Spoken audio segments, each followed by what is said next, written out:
let it go. It won't let go of me.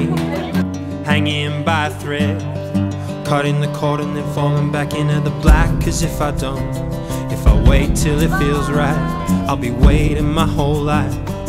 Closing my eyes, remember how we were like gold when you see me high.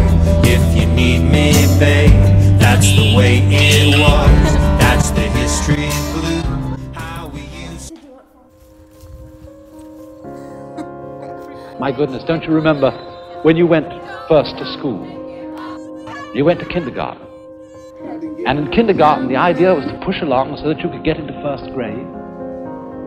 And then push along so that you could get into second grade, third grade, and so on, going up and up. And then you went to high school, and this was a great transition in life. And now the pressure is being put on. You must get ahead. You must go up the grades and finally be good enough to get to college. And then when you get to college, you're still going step by step, up to the great moment in which you're ready to go out into the world.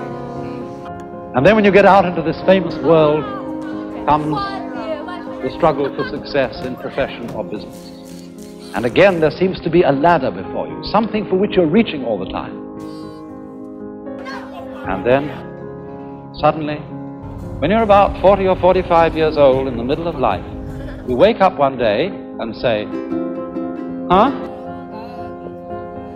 I've arrived. And by Jove, I feel pretty much the same as I've always felt. In fact, I'm not so sure that I don't feel a little bit cheated. Because you see, you were fooled. You were always living for somewhere where you aren't. And while, as I said, it is of tremendous use for us to be able to look ahead in this way as we plan, there is no use planning for a future, which when you get to it and it becomes a present, you won't be there. You'll be living in some other future which hasn't yet arrived. And so in this way, one is never able actually to inherit and enjoy the fruits of one's actions. You can't live at all unless you can live fully now.